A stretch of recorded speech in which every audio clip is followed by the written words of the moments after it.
Najua upo katika wakati mgumu sana, lakini kila kitu kipo katika mpango wa Mungu.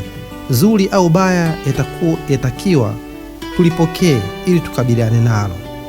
Jibu baya lisikutishe, tupo pamoja. Kuambukizwa sio kufa. Hayo ni maneno ambayo mama alikuwa akimweleza mwanaye.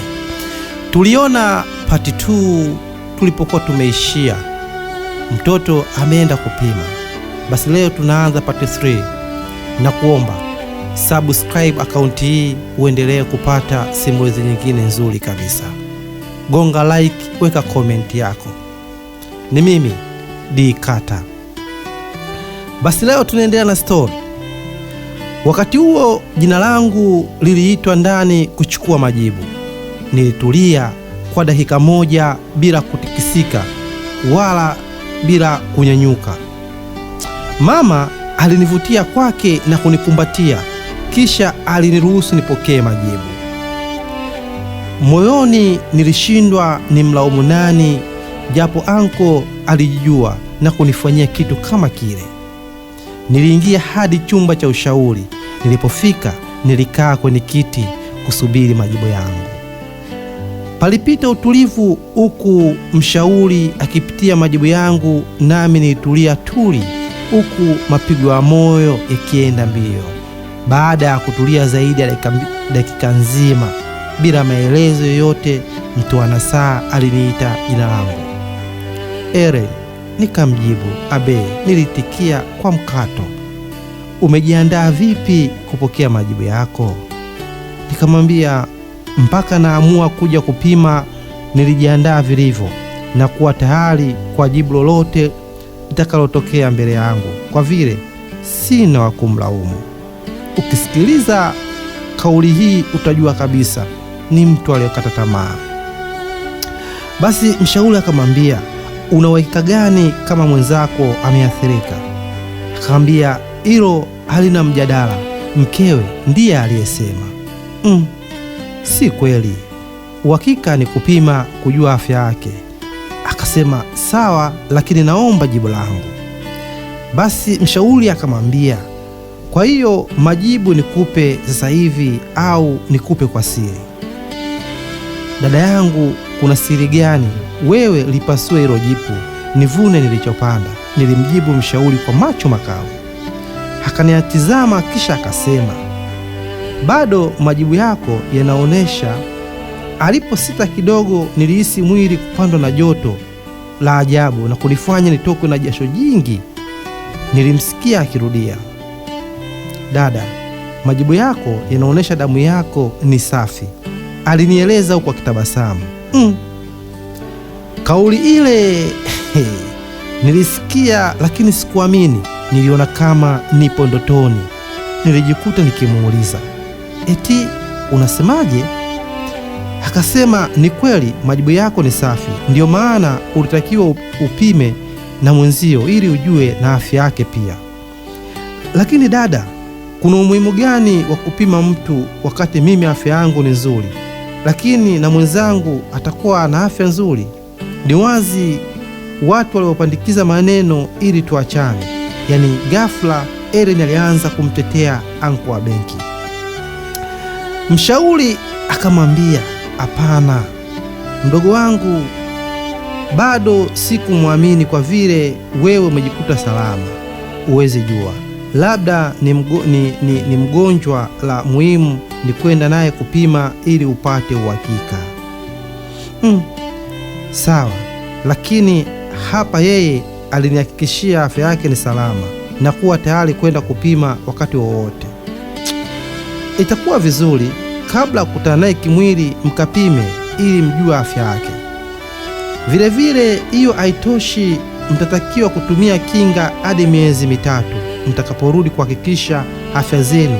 Wakati huo kila mmoja awe mwaminifu kwa mwenzake. Nikamjibu dada na kumwambia, sawa dada yangu, nashukuru, yani uwezi kuamini jinsi nilivyokuwa na furaha. Basi naomba furaha yako ikamilike kwa mwenzio naye kupima ili muishi kwa uhakika, kufuta ule uvumi wa mwenzio kuwa na matatizo katika afya yake. Nikamjibu, sawa, nitafuata kila ulionieleza na kulifanyia kazi.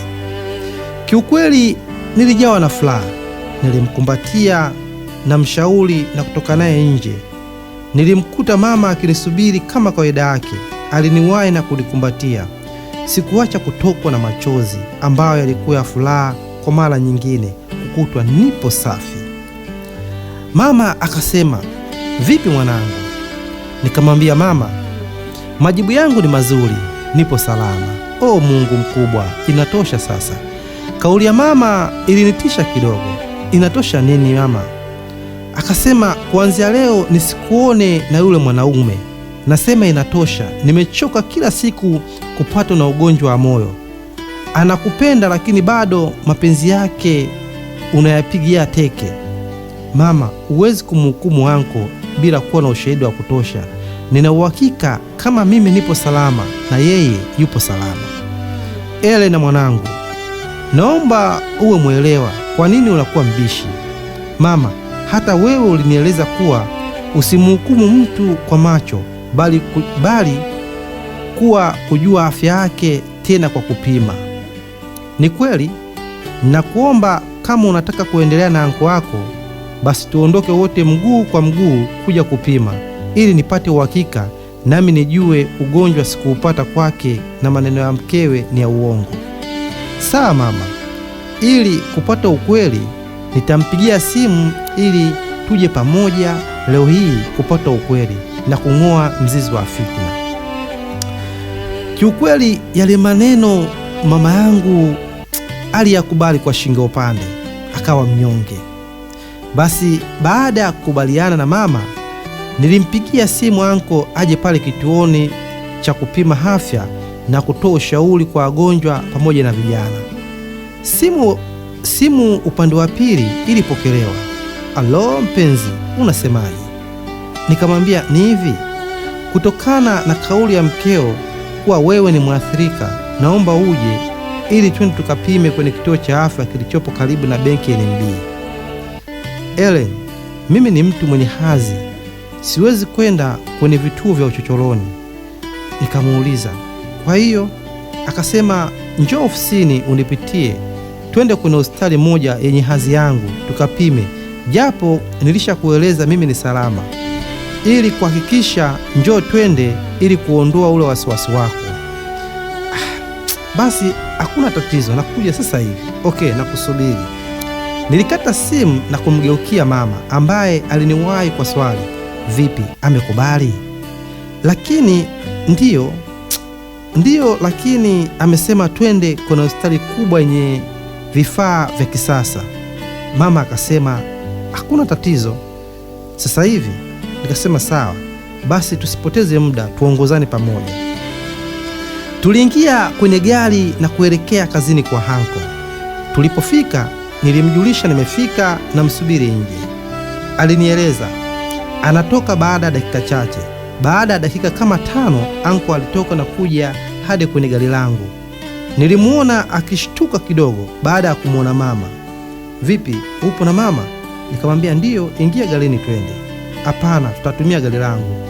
Lako utaliacha hapa, nitamtuma mtu alipeleke kwako, kwani baada ya kutoka hospitali nitawarudisha moja kwa moja hadi nyumbani kwenu. Basi tuliteremka wote na kuingia kwenye gari la anko ambalo aliendesha mpaka moja kwa moja katika hospitali kubwa sana hapa jijini. Kabla ya kuteremka, alituomba tumsubiri na yeye kuingia ndani ya hospitali kwanza. Alirudi baada ya robo saa, kisha alituomba tuteremke na kuongozana naye hadi ndani ya hospitali. Tulikwenda moja kwa moja kwenye chumba cha daktari mkuu. Aligonga mlango na kukaribishwa. Tuliingia wote hadi ndani na kupokelewa na mwanaume mmoja mtanashati sana aliyependeza, mwenye vazi lake la udaktari. Alipotuona alitukaribisha huku akimchangamkia anko kuonesha wanafahamiana. Oh, Mr. Joel, za siku nzuri Dr. Ambe. Walikumbatiana kisha alitugeukia na sisi. Oh, karibu sana. Asante. Tulimjibu kwa pamoja. Baada ya kutukaribisha alimgeukia anko. Mzee, una tatizo gani? Bwana, kwanza kabla ya yote ningependa kukutambulisha nilioongozana nao. Huyu hapo ni mchumba wangu na anayefuata ni mama mkwe. Oh, karibu sana. Shemeji, karibu sana. Mama, karibu pia. Asante, tulijibu kwa pamoja. Mna tatizo gani? Mimi na mchumba wangu tumekuja kupima afya zetu ili kujua tupo sehemu gani. Vizuri, ni jambo zuri na la ujasiri. Lakini naomba niwaulize swali. Uliza tu daktari. Anko alimruhusu. Ni nini kilichowapelekea kuja kupima afya zenu? Ni hali ya kawaida kwa watu waliokuwa makini kujua afya zao ili waishi kwa matumaini. Urafiki wenu una miaka mingapi? Nikamjibu, ni miwili sasa. Mr. Joel, mbona mmekaa muda mrefu sana mpaka kuchukua jukumu la kupima, au mlishapima kabla? Kila mmoja ameshapima kivyake zaidi ya mara 2 na kila mmoja alikuwa na majibu mazuri tu. Sasa mnataka kuniambia nini kilichowapeleka leo wote mje kupima kwa pamoja? Ni kutokana na shaka kwetu sote. Si unajua siku hizi kuna vyeti vya kununua. Unafikiri mwenzio mzima, kumbe unajichimbia kaburi. Maneno ya Hanko yalinitoa hofu moyoni mwangu kutokana na kuonesha jinsi gani anavyojiamini na afya yake. Daktari akasema, mnataka kuniambia kipindi chote mlitumia kinga katika kukutana kimwili? Nikasema mara chache, na kwa vile tuna mpango wa kuoana na kupata watoto, tumeamua kujua hali zetu kabisa. Je, kama kuna mmoja atakutwa ameathirika, hapo mtachukua mzigo gani? Kwani bado nitaendelea kuwa naye kutokana na mapenzi yangu ya kweli kwake kwa kutumia kinga wakati wa tendo. Vile vile kuwa karibu naye ili asijione mpweke na kuhimiza yote tutakayoelezwa na washauri. Anko majibu yake yalinipa moyo kuonesha jinsi gani alivyo na utu moyoni. Na wewe? Alinigeukia mimi. Hata mimi nitakuwa naye karibu kama alivyojibu Anko.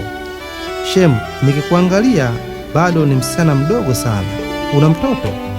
Hata nina imani unatamani kuwa na mtoto kama ilivyo dhamira ya kiumbe chochote kupata mtoto ili kujenga familia, si ndio?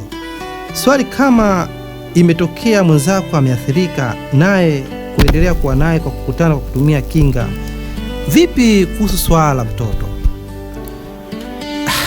Ni vigumu kulisema kwa sasa, lakini kama itatokea nitajua ni jinsi gani ya kulitatua kupitia wataalamu kama nyinyi. Na kwako mzee? Alimtupia swali Anko. Kwangu bado haitakuwa vibaya kwa vile tayari na watoto. Kwa mfano usingekuwa nao? Kwa kweli naungana na mwenzangu kwa kutulia na kupanga kwa kuwashirikisha wataalamu kama nyinyi. Nina imani ufumbuzi lazima utapatikana. Japo nina maswali mengi, sitapenda kuwapotezea muda kutokana na mambo ya msingi ya kuyajibu. Sasa mpo tayari kuchukua vipimo? Ndiyo, nilijibu kwa pamoja.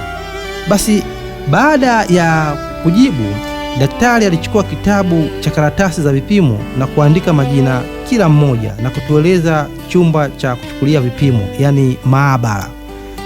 Basi tuliongozana na kumwacha mama ofisini kwa mganga mkuu na sisi kuelekea chumba kuchukua vipimo. Tulipofika tuliwakuta wauguzi ambao walichukua vipimo vyetu na kutoka chumba cha vipimo na kurudi ofisini kwa daktari kusubiri majibu ya vipimo vyetu, ambayo kwa upande wangu nilikuwa na uhakika wa 100% nipo safi. Wasiwasi wangu kwa Anko. Tulipotoka nje ya chumba ili tuelekee ofisini, nilisikia jina langu likiitwa kwa nyuma, Eren. Sikuitikia moja kwa moja. Kutokana na majina ya watu kufanana, nilijua naweza kuitikia, kumbe kuna mtu mwingine anaitwa. Niligeuka ili kupata ukweli, kujua ni nani anayeniita. Nilipokutana na shoga yangu ambaye tulipotezana tokea darasa la 7. Maimuna, ni wewe? Ni mimi Eren. Umekuwa mama sasa. Shoga yangu alikuwa amevalia mavazi ya uuguzi wa hospitali ile. Tulikumbatiana kwa furaha. Huu shoga za siku, Mungu anajalia. Vipi, mbona hapa una matatizo gani? Shoga, si unajua tunaunga mkono kampeni ya rais kuwa Tanzania bila ukimwi inawezekana. Kwa hiyo unataka kuniambia umekuja kupima, ndio maana yake? Mbona unaonesha furaha? Majibu tayari nini? Bado, ila lazima ujipe moyo. Na yule uliyefuatana naye ndiye baba yako au? Hapana, yule ndiye usingizi wangu. Utani huu, yaani Mr. Joel ni mpenzi wako? Kwani vipi, mbona umeshtuka? Hata lakini si ana mkewe yule. Sasa ndugu yangu, ulitaka kujua yote hayo, utakufa na njaa. Si wajinga waliosema tutabanana hapa hapa. Kama yeye kamuoa na mimi nyumba ndogo. Hayo mambo yako yanaonekana. Kwa nini unasema hivyo? Aliniuliza swali huku na mimi nikianza lakini haya. Akasema, si unaona sisi tunaotegemea mshahara tuna utofauti mkubwa na nyinyi. Mtoto shavu. Kwa hiyo umekuja kupima na mzee. Shoga, siku hizi majibu ya upande mmoja yana uharakini. Hivyo tumekuja wote ili tujue nani anachoma nyumba. Vizuri. Sasa shoga, ukitaka kutoka unipitie ili tuelekezane pa kukutana baada ya kazi. Hilo halina tabu. Huwezi kuamini Mai, jinsi nilivyofurahi. Lazima ufike ninapoishi mpenzi. Basi niliagana na Maimuna na kwenda moja kwa moja hadi ofisini kwa daktari. Nilimkuta mama na anko wakinisubiri. Baada ya kuketi, daktari alinyanyuka na kutoka nje ya ofisi na kutuacha peke yetu. Wakati huo kulikuwa kumeletwa vinywaji kwa ajili yetu. Baada ya dakika kama 7, daktari alirejea na kuketi sehemu yake na kuendelea kunywa juice iliyokuwa nusu glasi. Baada ya dakika 10, majibu ya vipimo yaliletwa. Japo sikuwa na wasiwasi sana, lakini mapigo ya moyo yalienda mbio kiasi. Si unajua kupokea majibu ya ile gonjwa. Basi nilipomwangalia anko, yeye alionyesha hana wasiwasi. Alikuwa ni mtu mwenye tabasamu pana muda wote, huku akiendelea kunywa kinywaji chake. Daktari baada ya kupitia karatasi zote za majibu yetu, alipumua kidogo kabla ya kunyanyua macho na kutazama wote, kisha alisema, ndugu zangu au jamani, majibu yenu ni haya. Sasa mnataka nimpe kila mmoja au niatoe mbele yenu? Hapana, hakuna siri, ndio maana tumekuja pamoja. Nilijibu kwa niaba ya wote. Akasema, saa majibu yapo kama hivi. Nitaanza kwa mama. Wewe majibu yako yanaonesha damu yako ni... Aliposita moyo ulinipasuka na kujua nimekwisha, labda vipimo nilivyopima asubuhi ni vya uongo. Akasema, damu yako inaonesha ni safi. Sikusubiri maneno mengine, nilikuta nimemvamia mama na kuanguka naye chini kwa furaha. Baada ya kunyanyuka na kukaa kitini huku nikifuta machozi kwa kitambaa, daktari aliendelea kutusomea majibu. Inaonesha jinsi gani moyo wako ulivyo na furaha. Sasa ningependa nitoe majibu ya upande wa pili ili baadaye tuweze kuzungumza kwa kirefu nini cha kufanya baada ya majibu yote. Alitulia kidogo akisoma majibu ya anko na kutufanya wote kuwa kimya kumsikiliza anko ana majibu gani. Akasema, Mr. Joel, yanaonesha damu yako ni... Alitulia kidogo na kuendelea, damu yako ni safi. Sikujua jinsi nilivyomrukia anko kwa furaha kwa kukutwa na yeye damu yake ni safi. Nilikuta nikijawa na furaha kuondoa ule utata wa mama juu ya kujua anko ni mwathirika. Anko yeye alicheka wala akuonyesha kushangazwa na majibu yake, ile kuonyesha jinsi gani alivyokuwa na uhakika tofauti na mimi. Baada ya kupata majibu, nilimkumbatia wote kwa furaha na kutoka ofisini ili kurudi nyumbani. Basi kabla ya kuondoka, nilikumbuka kumuaga shoga yangu Maimuna. Nilikwenda hadi kwa Mai kumuaga kuwa narudi nyumbani na kutaka kupeana naye maelekezo ya kupatana. Mai aliponiona kabla ya kuingia ofisini mwao, alitoka na kunifuata nje. Cha kwanza kabla ya yote aliniuliza, vipi majibu yenu? Nikamwambia Mungu ametusaidia wote, mambo yetu yamekwenda vizuri. Akasema, hata na Mr. Joel? Nikamwambia ndiyo. Kwani vipi? Ni kitu cha kujivunia, maana nimeshuhudia zaidi ya watu 4 waliofika kupima na wapenzi wao kukutwa mmoja ameathirika kwa upande wako imekuwa jambo la heri. Ongera sana mpenzi. Mai alinikumbatia kisha aliniuliza, shoga, hebu nipe maelekezo ya kukupata. Nilimpa namba yangu ya simu na kumwelekeza ninapoishi. Usiniambie, yani una nyumba na gari? Mbona hayo mambo madogo, kuna duka kubwa la nguo, nitalifungua wakati wowote katikati ya jiji. Ongera sana. Nikuache umuwahi shemu, ila jioni nitafika kwako. Nina mazungumzo muhimu sana. Si unakaa sehemu au unakaa na shemu? Hapana, nakaa na mama, yeye uja na kuondoka. Na hivi karibuni tulikuwa tumetengana baada ya wafitini kumzulia mpenzi wangu ameathirika. Kina nani hao? Si mama yangu mzazi na mkewe Mr. Joel, mama Jose.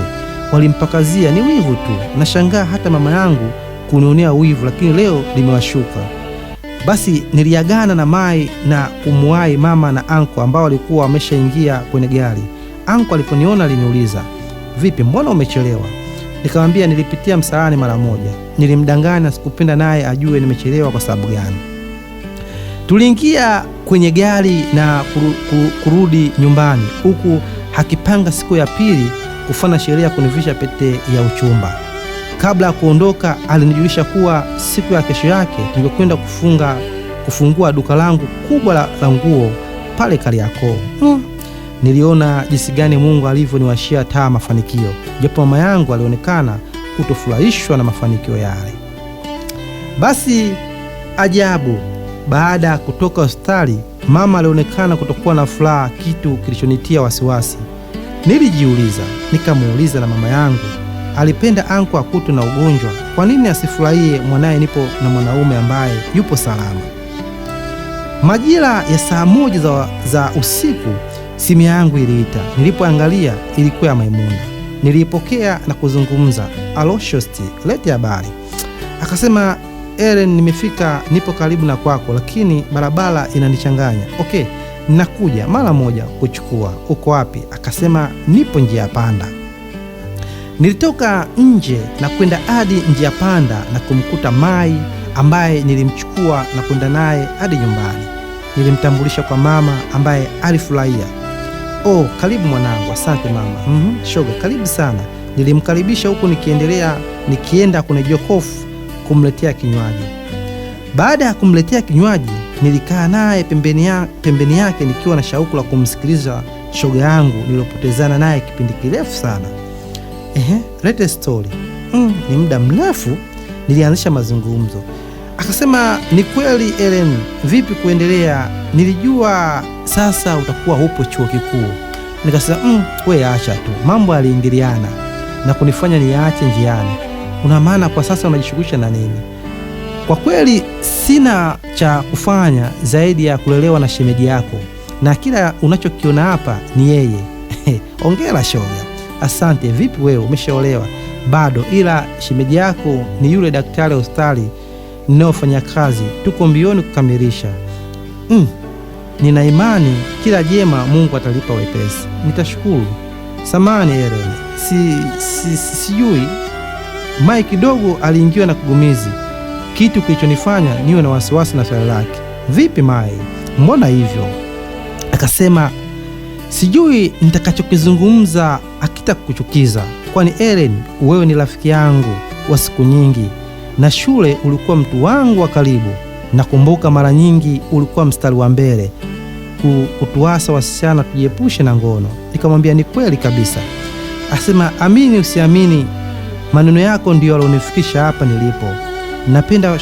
Napenda kutoa shukrani zangu za asante sana kwako. Nashukuru kuwa ni mmoja wa viumbe vinavyokumbuka fadhila, nami nashukuru kwa hilo. Ellen, siku zote nilikuamini wewe kama kioo changu popote nilipokwenda. Hivyo basi nilitegemea kukuta upo kwenye taasisi ya ushauri na saa kwa ajili ya kuwasaidia wasichana ambao wamekuwa wakipotea siku hadi siku kwa kugeuzwa asusa kwa wanaume wa Kwale. Akasema, wanaume wamekuwa wakieneza magonjwa kwa wasichana wadogo ambao wengi wao umaskini ndio unawaponza. Ellen, umaskini ugonjwa mbaya sana kuliko hata ukimwi. Umaskini unaua, umaskini unapumbaza. umaskini unafirisi, umaskini unapoteza utu wa mtu, umaskini unakunyima maamuzi na kukubali kila kitu ili tu mkono uende kinywani. Mai alizungumza mpaka machozi yakamtoka na sauti yake ikabadilika na kuwa ya majonzi. Baada ya kutulia kidogo, aliendelea kuzungumza. Ellen, wenye pesa wamekuwa wakituua kwa kutumia uwezo wao wa kipesa na umaskini wetu uliotutambaa mpaka kwenye mboni ya macho. Nilijikuta nikishindwa kumwelewa Mai. Maneno yote yale alikuwa na maana gani? Ilibidi nimuulize, shoga, mbona leo umekuja na mada hiyo, una maana gani? Ellen, wewe ni shoga yangu, sipendi nikuone ukiangamia nikikuona. Kauli ile kiukweli ilinishtua na kunifanya nikae vizuri kwenye kochi kutaka kujua niangamie kwa sababu gani. Mai, unamaanisha nini? Niambie rafiki yangu. Hivi wewe na Joeli mmejuana muda gani? Mbona unaniuliza hivyo? Ellen, jibu swali, sio kuuliza swali juu ya swali. Muda mrefu. Akasema, unamjua vizuri Mr. Joel? Maisha yake kwa ujumla. Nikamwambia ndiyo, nilimjibu kwa mkato. Si kweli humjui vizuri Mr. Joel. Mai alinikatalia bila kumwelewa. Maneno ya Mai yalizidi kuniweka njia panda na kushindwa kuelewa alikuwa akimaanisha nini. Mai, mbona kama sikuelewi? Ni vigumu kunielewa, ila utanielewa muda si mrefu. Una maana gani? Ellen, mimi namfahamu vizuri Mr. Joel, kwani ile ndiyo stari yake na siri zake naweza kusema nazijua mimi kati ya wafanyakazi wote. Unataka kuniambia ulikuwa mwanamke wake? Niliona Mai alitaka kunirusha roho. Sivyo ufikiriavyo. Unajua Mr. Joel ni rafiki mkubwa wa mchumba wangu, hivyo ana siri zake nyingi ambazo aliniambia kama mchumba wake. Pale Mr. Joel alipokuwa akija na wasichana kupima nao afya zao. Sasa Mai, umekuja kunirusha roho ili niachane na mpenzi wangu? Mai, unajua japo ni rafiki yangu naweza kukubadilikia sasa hivi. Naomba uzungumze mengine yaliyokuleta. Kuhusu mpenzi wangu hakuna cha kututenganisha. Walianza, ameasirika, yote ili kunitilia mchanga chakula changu. Lakini leo umewaumbua watu. Hilo alijaisha, naye unakuja na yako. Kujua imekuwaje, kujua imekuwa nongwa au nawe ni mmoja wa wake wenzangu. Ellen, kila unaolifikiria silo. La muhimu ni kuwa msikivu. Mimi simtamani Mr. Joel, ila kilichonileta hapa ni umuhimu wa ukaribu wangu na wewe. Sipo tayari kuona ukiangamia. Nikikuona wakati bado na nafasi ya kuokoa. Mai, kuwa mwazi. Ulikuwa ukimtaka kusema nini juu ya Mr. Joel? Japo ili ni siri kati ya mume wangu na Mr. Joel, lakini kisu kimegusa mfupa. Ellen, ndio maana mwanzo nilisema wenye pesa wanatumaliza.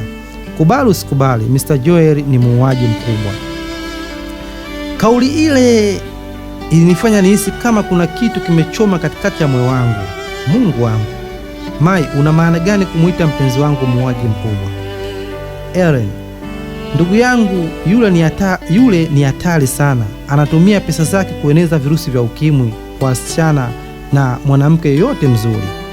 Ni wasichana wengi amewaumiza ambao ninawafahamu ni zaidi ya 6.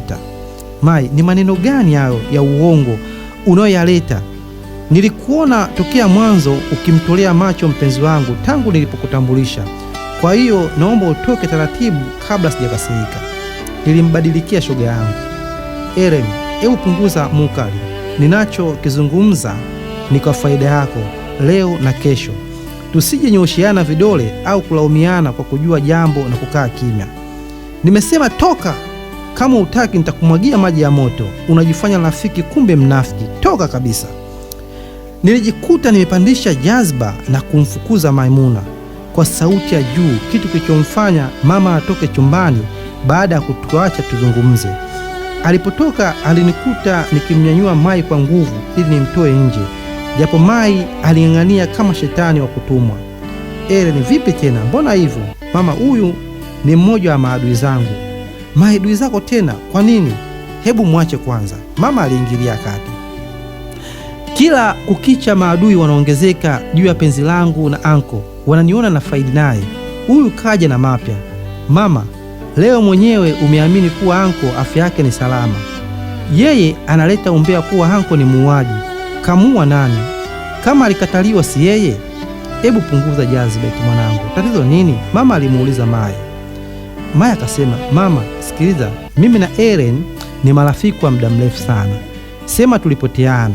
Kwa kweli leo nilipomuona nilifurahi sana, ila furaha yangu ilitumbukia kinyongo baada ya kujua rafiki yangu, yani shoga yangu ni yule muuaji mkubwa. Una maana gani kusema ni muuaji? Mama alimuuliza. Akasema, mama, Mr. Joel ni mwathirika wa kipindi kirefu zaidi ya miaka 7 sasa, ila amekuwa akitumia madawa ya kuongeza nguvu. Hata mkewe mama Jose ni mwathirika, ila mkewe amekuwa akifuata ushauri wa daktari, ila mumewe amekuwa kiwembe kwa kuusambaza ugonjwa kwa wasichana wadogo, hasa wanafunzi na wanawake wazuri.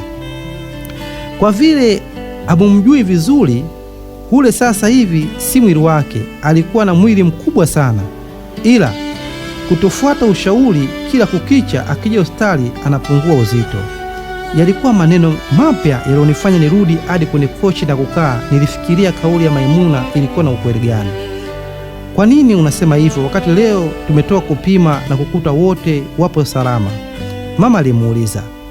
Akasema, ni kweli majibu yameonyesha sawa, ila ukweli unabaki pale pale kuwa Ellen yupo sawa, ila Mr. Joel ameathirika. Mbona hapo sikuelewi mwanangu? Aasirike kivipi? Majibu yanaonyesha yupo sawa. Mama alishangaa kidogo. Akasema, mama, ile ni siri nzito ambayo ameibeba mchumba wangu na baadhi ya madaktari wa ile hospitali ambao upewa pesa kupindisha ukweli. Unasema?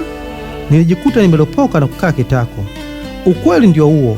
Kila siku anapobanwa na wasichana kupima, hawezi kupima sehemu nyingine zaidi ya hospitali yetu. Kama mnaona mimi ni muongo, mwambie mwende hospitali nyingine kama atakubali. Tulijikuta tukitazamana, mama kila mmoja alikosa jibu. Maya aliendelea kuzungumza. Kwa kweli nimekuwa nikiumia kitendo cha Mr. Joel kuwadanganya wasichana, lakini leo kisu kimegusa mfupa. Sikuwa radhi kuona ndugu yangu, mtu niliyemuona kama taa yangu, akiumia na kuona, lakini ukweli ndio huo. Kweli naamini maneno yako mwanangu. Lazima nami niseme ukweli. Mimi mama yako ni mwathirika, na mtu aliyeniambukiza nilijua ni yeye, lakini mwanangu alikuwa ananidishia. Nina imani ukweli umeujua. Nilikuwa kama nipo ndotoni, nisipate jibu juu ya kuathirika kwa anko. Iweje athirike mimi niwe mzima? Japo niliamini kwa upande mmoja, lakini kwa upande wa pili bado moyo wangu ulikuwa mzito sana. Basi kwa ushahidi, Maimuna alitolea vyeti vya anko vilivyoonyesha ameathirika na jinsi maendeleo yake ya chembe za CD4 mwili. Baada ya wote kuvitazama, nijikuta nikitokwa na machozi na kunyanyuka hadi kwa Mai na kumpigia magoti kumwomba msamaha. Nisamehe sana shoga yangu, nimekuwa nikijichanganya sana na kujikuta sielewi ni muamini nani. Akasema, najua shoga yangu, hakuna mtu yoyote anayekubali kuwa Mr. Joel ni mwathirika, hasa baada ya kupima kwenye hospitali kubwa kama ya kwetu. Mwanangu, Mungu atakulipa kwa hili, lakini bado nina deni zito kwa Mungu kuficha uovu huu. Naomba mchumba wako na madaktari wengine asio waaminifu kwa viapo vya kazi kuacha mara moja, la sivyo hospitali yenu itafungwa na madaktari wote kufia gerezani. Mama, uwezi amini, tokea nilipokutana na Ellen nimeamua kujitoa mwanga. Nipo tayari kwa lolote, nimejiapia hata kuuvunja uchumba kama atarudia tena kuwaumiza watu. Mungu atakupigania mwanangu. Shoga, narudia, nisamehe na kuhakikishia kuupate ukweli, jadili ili kuuthibitisha kilichojificha, ili mshukuru shoga yangu. Basi siku ya pili nilikwenda hadi kwenye kituo cha kupima na kutoa ushauri juu ya magonjwa ya maambukizi. Baada ya kufika, nilikutana na mshauri ambaye sikuwa mgeni kwake. Aliponiona alinikaribisha, pamoja na kunikumbuka jina langu akulikumbuka pia.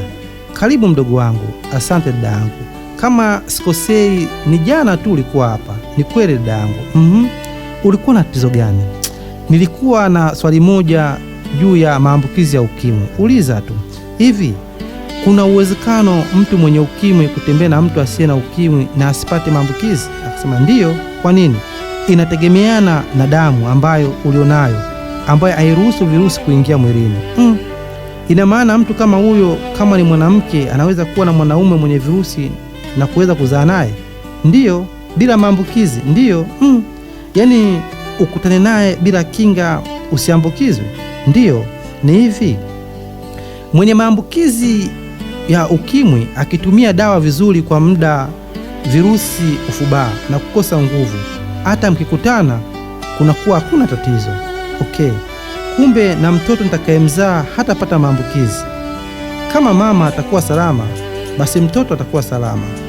Kama mama atakuwa salama, basi na mtoto atakuwa salama. Akaniambia. Nikasema, je, mfano mama ndiye mwenye maambukizi kwa mwenzake, imekaaje? Naye akitumia dawa vizuri, virusi vitafubaa, na mwenzako kama hana virusi utamweka salama pia. Hata mtoto huwa salama, lakini muhimu kusikiliza ushauri wa wataalamu kabla ya kubeba ujauzito. Nikasema, sawa, nimekuelewa. Basi kama ni hivyo, mchumba wangu hatumii dawa za kufubaza vizuri, pia kufanya ngono hatarishi. Kama kweli atakuwa ameathirika, ni wazi atumii vizuri dawa, na pia kuna nia hovu ya kutawanya kwa wasichana na wanawake kwa kupitia pesa zake. Vipi kama mimi sijaathirika na mwenzangu kaathirika, lakini nataka kuendelea naye kimapenzi, hii imekaaje? Akasema, sikiliza nikwambie mdogo wangu, anapokuwa ameathirika na wewe kuwa salama, unatakiwa kuishi naye kwa tahadhari kubwa sana, hasa katika jambo la kukutana kimwili.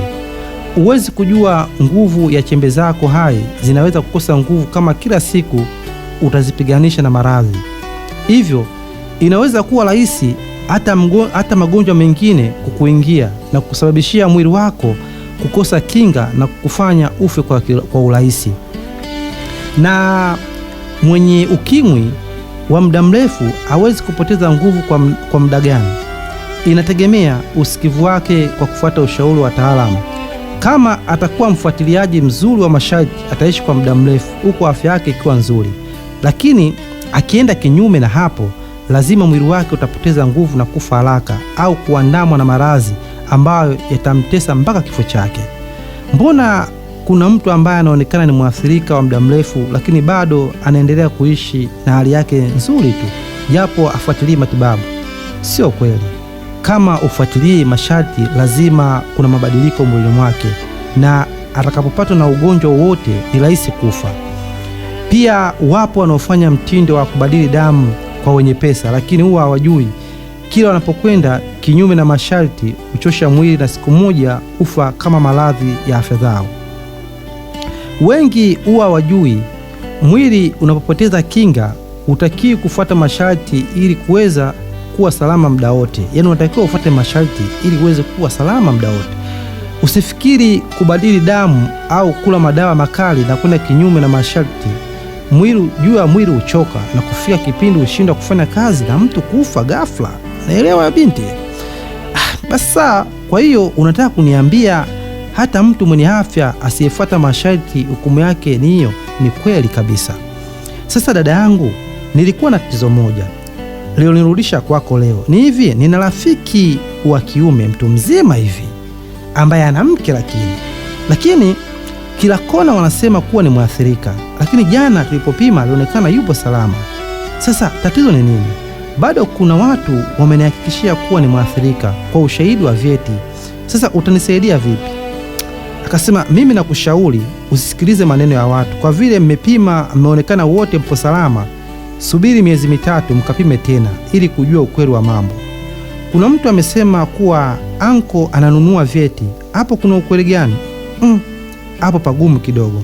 Sasa hivi kwa vile vipimo vya hapa na viamini, muite aje hapa ili tuchukue vipimo vyetu kwa mara nyingine, ukweli utajulikana tu. Sidhani kama atakuja. Vituo hivi vidogo haviamini. Tatizo sio udogo wa kituo. Cha muhimu ni mitambo ya kisasa yenye kuona vizuri bila kubabaishaji. Ngoja nijaribu. Akasema, sikiliza mdogo wangu, nipe simu, nitampigia mimi kumuita kuwa wewe nimekuokota hapo nje ukiwa umeanguka. Akifika tutamlazimisha, akibisha mweleze ukweli. Kama kweli yupo salama atakubali. Basi nilimpa simu yule dada ambaye alimpigia simu anko. Alipoipokea na kuahidi angefika muda si mrefu. Haikuchukua muda, anko alifika na kunikuta nimekaa mbele ya meza ya ushauri. Alipofika, mshauri alimkaribisha, akamwambia, karibu mzee. Akasema asante, akikaa kitini huku akinishangaa. Vipi dia, kuna tatizo? Afadhali umekuja. Dada, huyu ndiye bwana yangu, naomba utupime wote, nilisema huku nikimkazia macho. Akasema, tupime nini tena? Aliniuliza kwa mkato. Afya zetu. Ellen, sasa utakuwa huu ni mchezo. Si jana tu tumepima, na vipimo vya leo vya nini? Labda miezi mitatu ingekuwa imefika. Nikamwambia, sikiliza sweetie, siku zote ili kupata ukweli wa kitu lazima upime sehemu zaidi ya 3 ili tuwe na uhakika wa afya zetu. Siku zote vituo vidogo kama hivi vipimo vyake si vya kweli. Unaweza ukajikuta upo salama kumbe umeathirika, au ujikuta umeathirika kumbe upo salama. Kwani tatizo nini? Kama bado hamuamini vipimo vya jana, ruksa twende tukarudie sasa hivi. Sawa, lakini tuanzie hapa. Hapana, siwezi kupima kituo hiki, ni chini ya hadhi yangu kidogo sana. Wanakuja hapa hata mawaziri wenye nyadhifa serikalini. Itakuwa wewe? Nasema hivi, hapa tutapima tena, nilisisitiza baada ya kuona kama anataka kukwepa. Siwezi, kama ndio hicho ulichonitia, sina muda wa kuwepo hapa, tutaonana baadaye. Mr. Joel, kwa taarifa yako na kujua vizuri kuwa vyeti vyote unanunua. Umemuua mama yangu na mimi pia unataka kuniua, sio? Mtoto wa kike yalinitoka. Ni maneno gani hayo Ellen? Mimi nimemuuaje mama yako? Unajua vizuri sana. Kama hutaki kupima siwezi kukulazimisha. Ninachokuomba kuanzia leo, mimi na wewe inatosha. Bado nayahitaji maisha yangu. Lakini kwa nini umefikia huko? Ni jambo la kuelewana, na kuelewana ni kukubali kupima. Tena mimi mbona najitolea, iweje wewe ukatae? Siviamini vipimo vya hapa. Kumbe unavikubali vile vya kule ambavyo unawaonga madaktari ili upate kutuua vizuri. Hivi Ellen, una maneno yako machafu, nikipima na kukutwa salamu utaniambia nini? Anko alizungumza huko akitetemeka. Nikuambie nini zaidi ya kuongeza upendo kwako? Basi nipo tayari kupima, anko alisema kwa jazba. Hilo ndio lilobakia, mengine hayakuwa muhimu. Nilimwambia huku mshauri akiangalia marumbano yetu. Anko alikaa huku jasho likimtoka. Mshauri alimtuliza kwa kumuuliza, Mr. nani vile? Joel. Joel alijibu kwa mkato, samahani Mr. Joel. Japo kupima ni hiari ya mtu, lakini swala kujua hali za mahusiano si vizuri mmoja kupima na mwenzie kutopima. Bado mtakuwa hamjatatua tatizo. La muhimu ni wote kujua afya zenu ili mjue muishi vipi katika kutimiza malengo yenu. Akasema kutokana na maelezo ya mwenzio kusikiliza habari za pembeni kuwa wewe ni mwathirika, japo mwanzo aliziba macho, lakini imefikia kikomo sasa. Kwa hiyo una nafasi nyingine ya kudhihirisha ukweli, wewe ni mwathirika au la. Lakini daktari, si jana tu tumepima wote na kukutwa tupo salama. Sasa nashangaa tatizo nini? Sikiliza Mr. Joel, kuna taarifa ambazo nina imani leo zitapata ukweli kuwa wewe una urafiki na madaktari wa hospitali unaotibiwa, hivyo kukufikia siri zako kwa kutoa majibu ya uongo.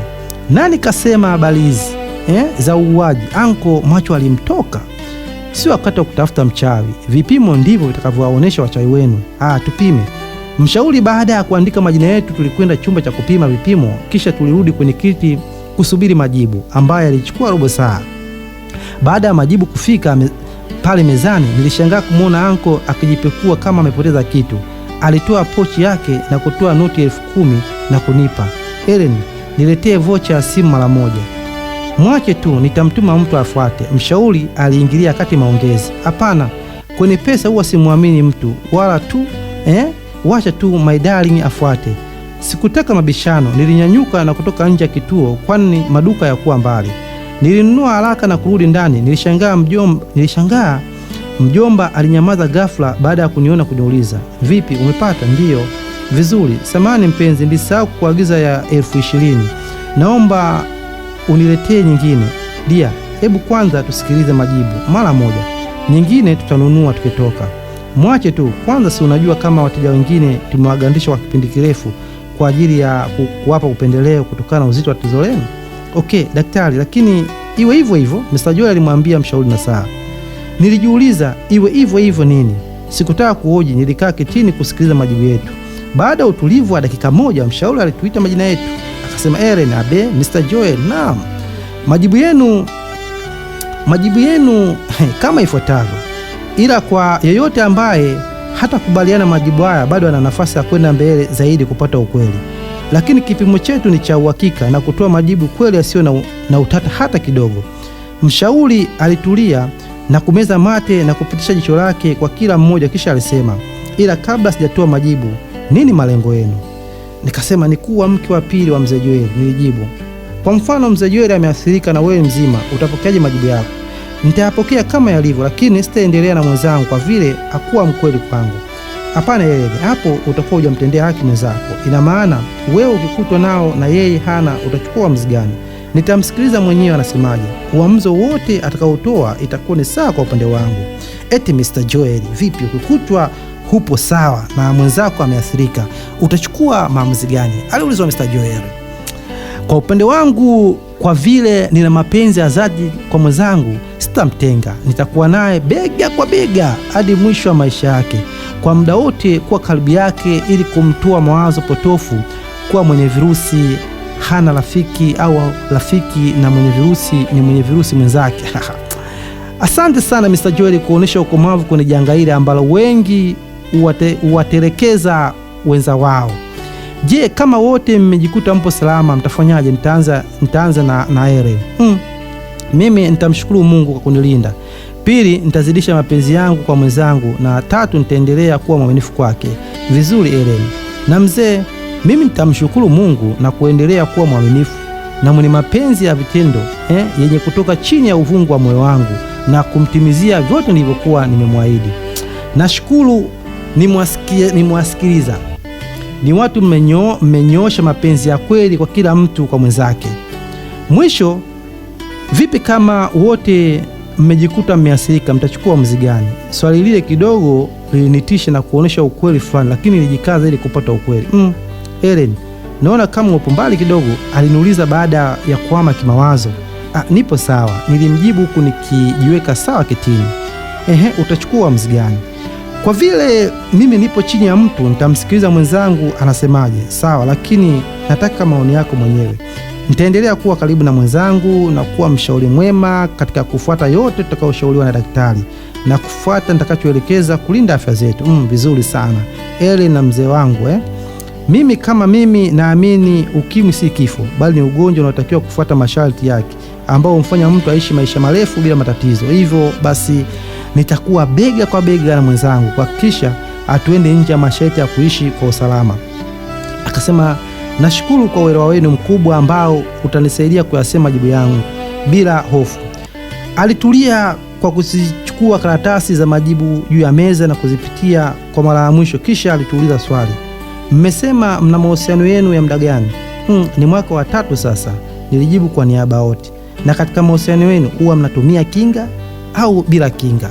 Ili swali anaulizwa Ellen pia. Hata wewe unanisikiliza, uwe ndani ya gari au umekaa nyumbani ukasikiliza stori nzuri hadi kata, ni swali la muhimu sana hili. Tumia kinga. Haya basi, utumia siku moja, hasa kipindi cha hatari ya mimba. Zaidi ya hapo huwa tutumii. Sawa. Alivuta pumzi kwa ndani na kuzitoa, kisha alisema kwa sauti ya chini usikika, majibu yenu yanaonyesha kama ifuatavyo. Nitaanza na Ellen. Majibu yako yanaonyesha damu yako ni salama. Nilipiga magoti kwa mara nyingine na kunyanyua mikono juu kwa kusema asante Mungu. Asante sana. Alishukuru sana. Watoto wa mtaani wanasema ukipima mara kwa mara kuna unalolitafuta utalipata. Basi sikushauri hivyo, ukasema sio kaenda kupima. Dikata amenishauri nenda kapime afya yako. Basi baada ya kushukuru, nilirudi kitini kusikiliza majibu ya anko yalikuwa yakisemaje, lakini niliamini yote yaliyokuja juu ya anko ni ya uongo ili kututenganisha. Nitulia tuli kusikiliza majibu ya anko.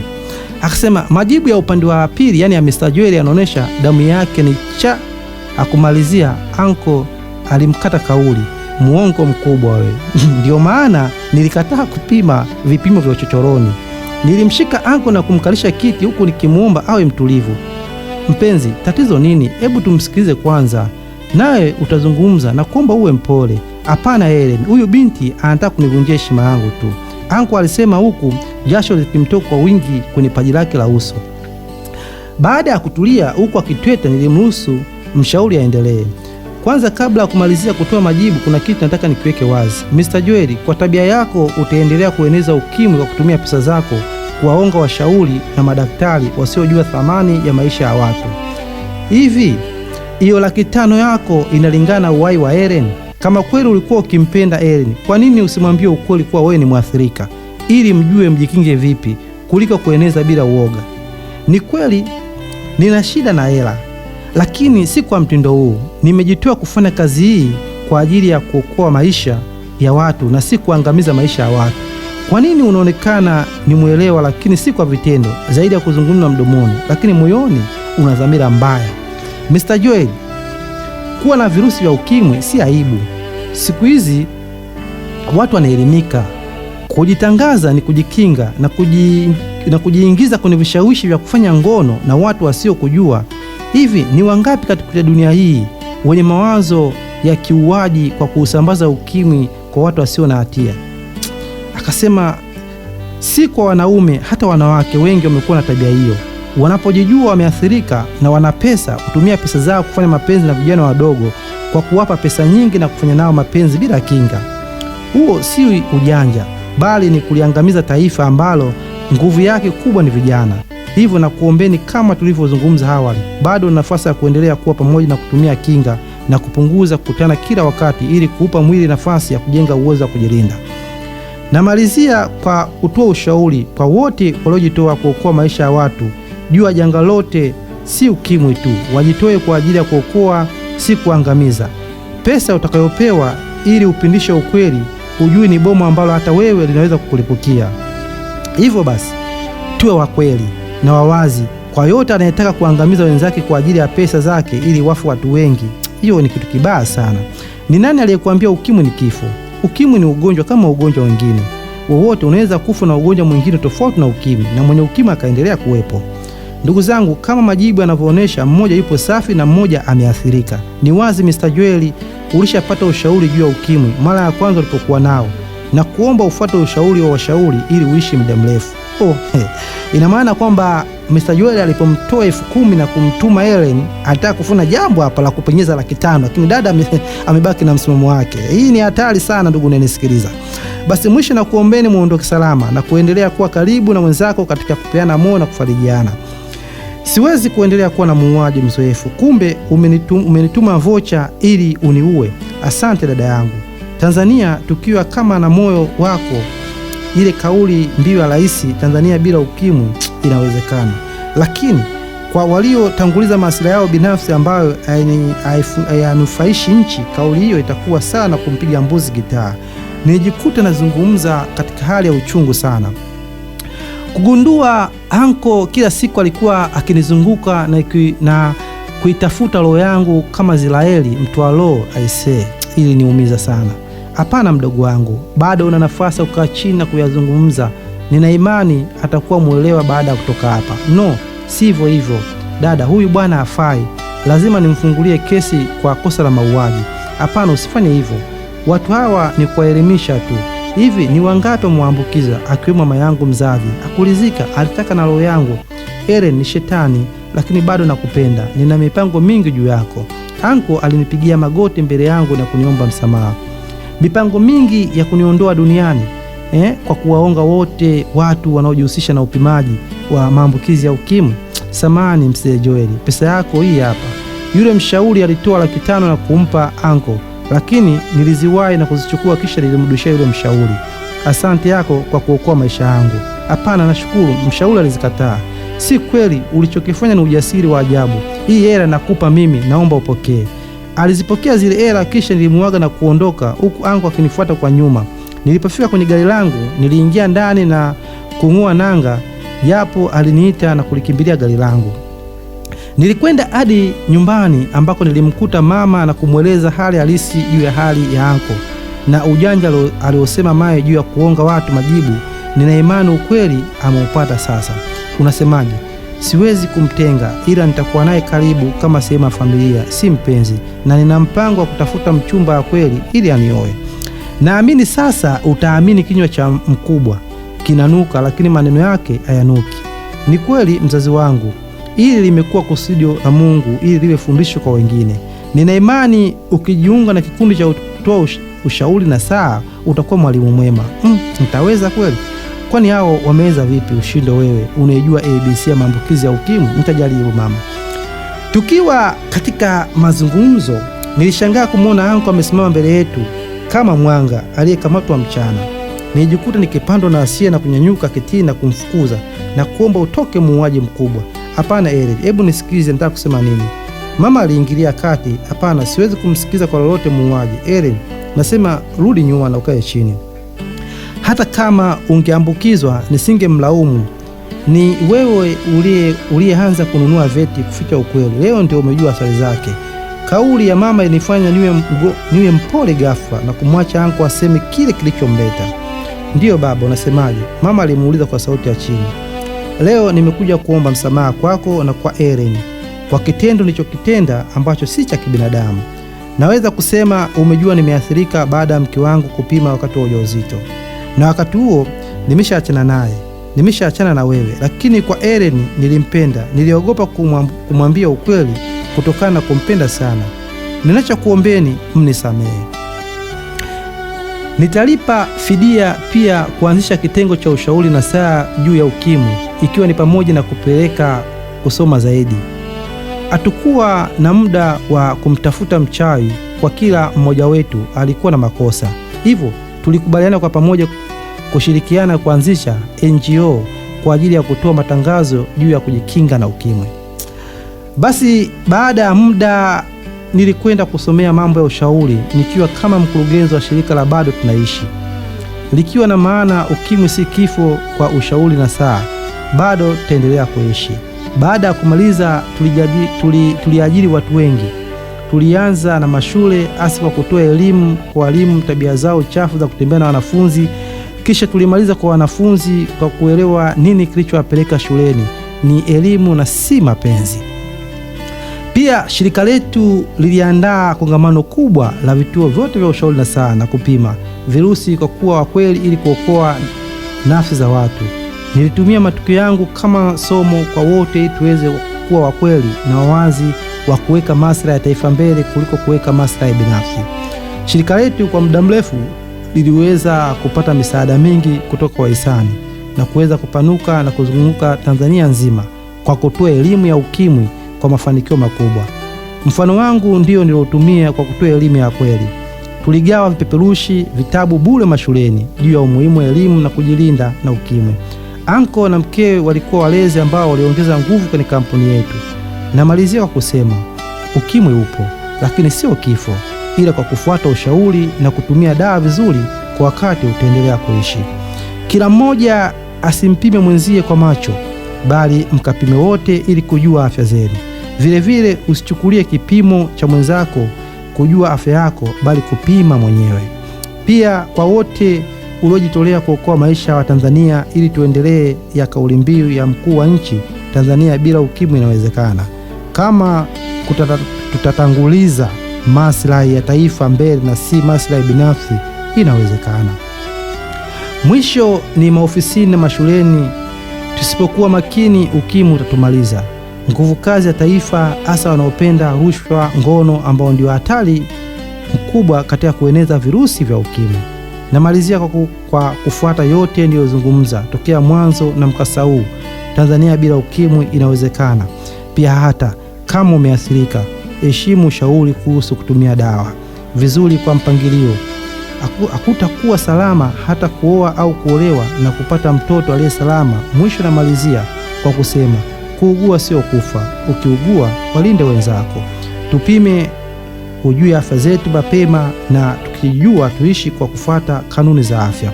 Kuugua sio kufa, bado tunaishi kwa matumaini na tabasamu. Hapa tunafika mwisho wa hadithi yetu ya Anko wa Benki. Ni mimi D Kata. Tukutane kwenye vigongo vingine, na kuomba subscribe akaunti hii, gonga comment yako nzito kabisa hapo, zungumza lolote, nami nitakualika studio tu tuzungumze mambo mengi sana nikiona comment yako hapo chini. Na pia kwa wale ambao wana like, endelea kulike. Mr. D Kata, asante.